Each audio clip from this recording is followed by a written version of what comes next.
Hi, my name is Ahmad. I come from the glorious country of Iraq, and I'm a born Muslim.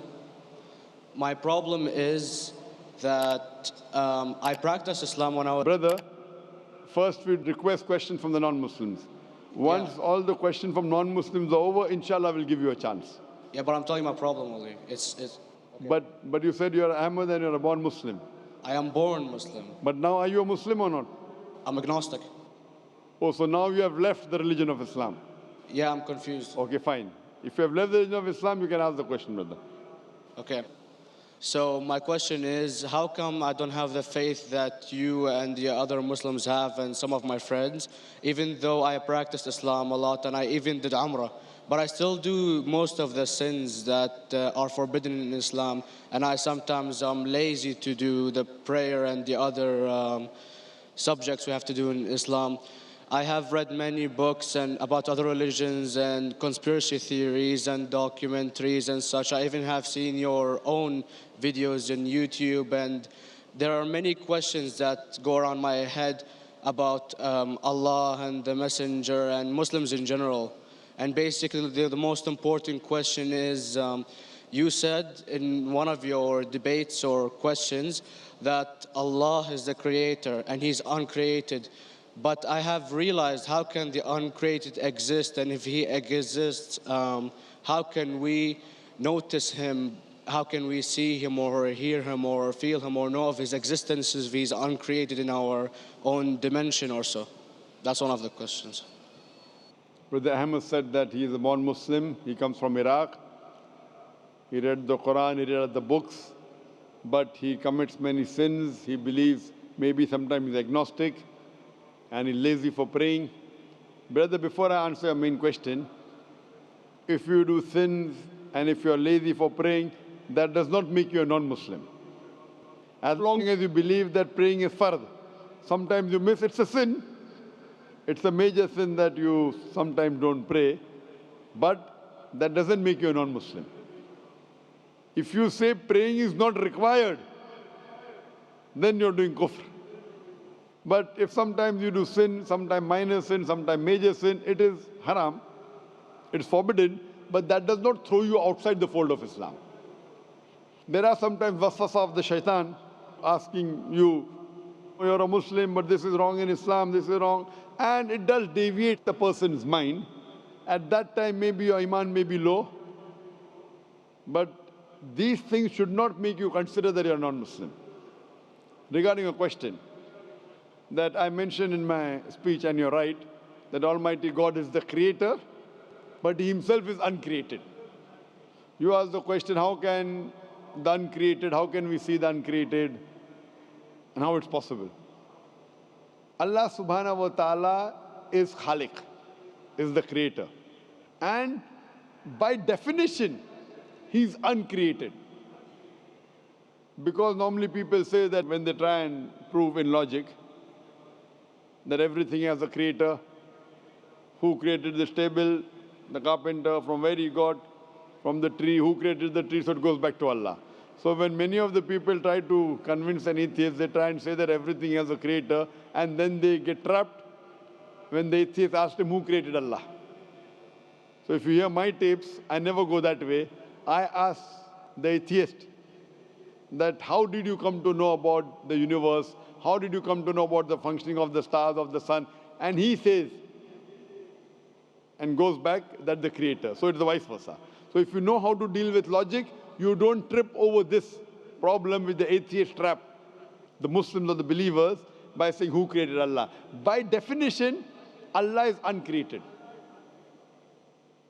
And if you ask the question, who created Allah?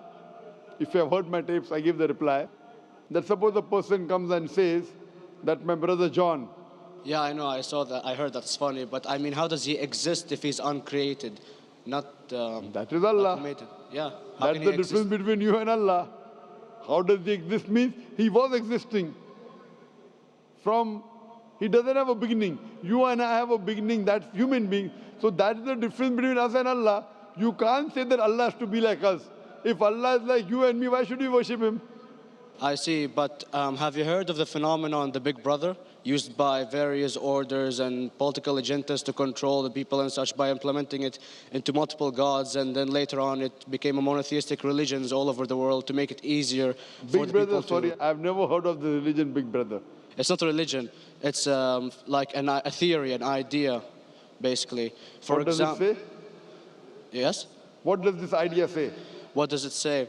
Is that when you have a big brother, it's easier for you to live life.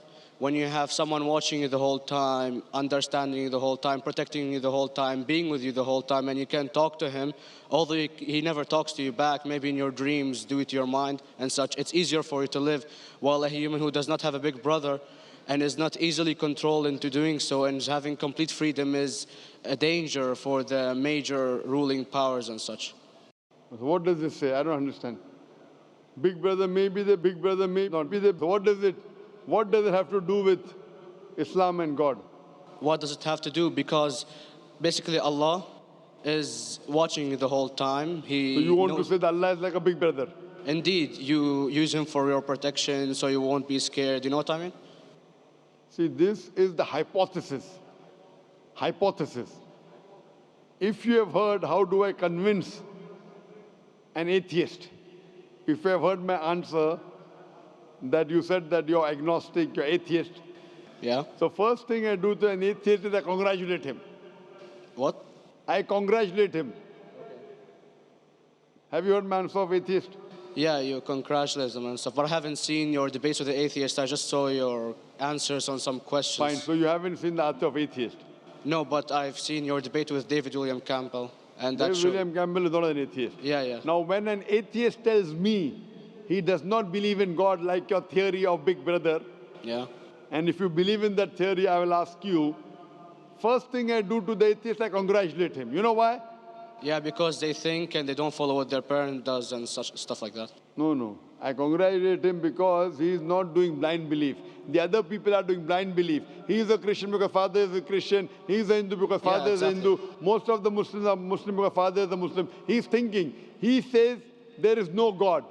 He has said the first part of the Islamic Shahada, La ilaha. The reason I congratulate him is because he has said the first part of the Islamic Shahada, Islamic Creed, La ilaha. The only thing I have to do is illallah, which I shall do inshallah. So if you have heard my answer, an atheist becomes an atheist because he believes in science, he believes in logic.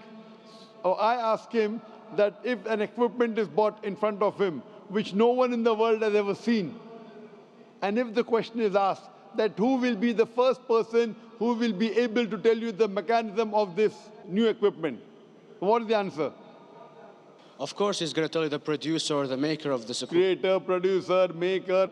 So when we ask him questions that how did this universe come into existence, he will talk about the Big Bang.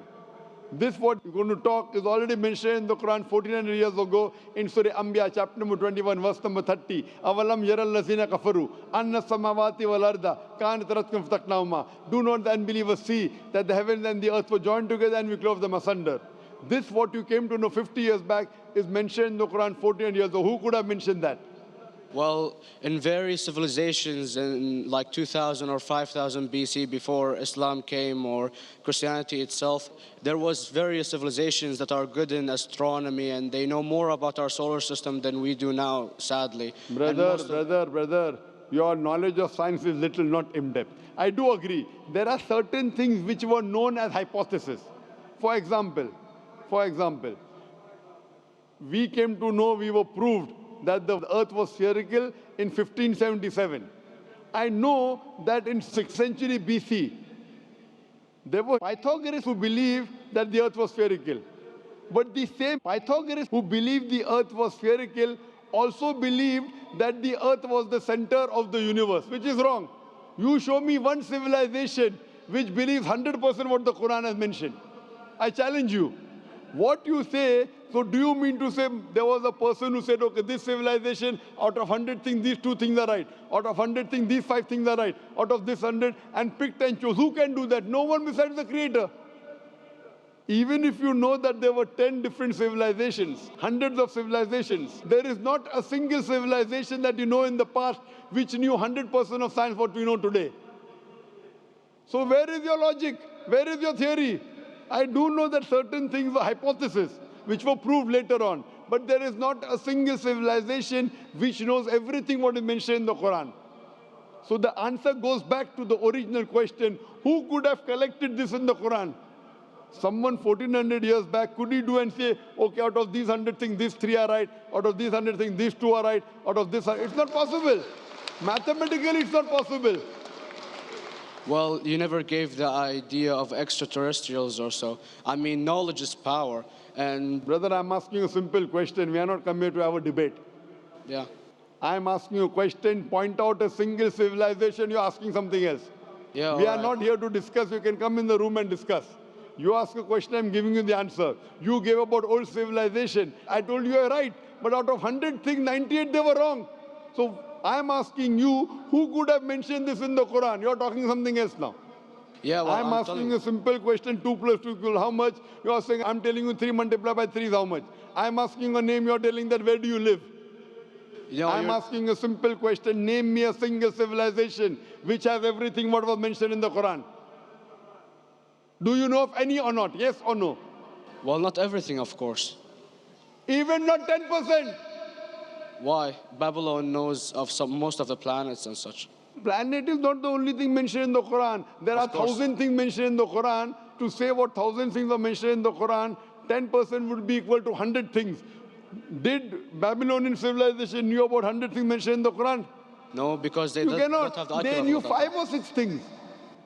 In percentage-wise, very small. So Of course. who can be the author of the Quran besides the creator to know what is right, what is wrong? Today, science has established the hypothesis mentioned by Babylonian so many centuries back is today proven. So these were hypotheses in the past, which out of them many have been rejected, some have been accepted. So to collect all which is 100% correct has to be from the creator and no one else. Hope that answers the question. Yeah.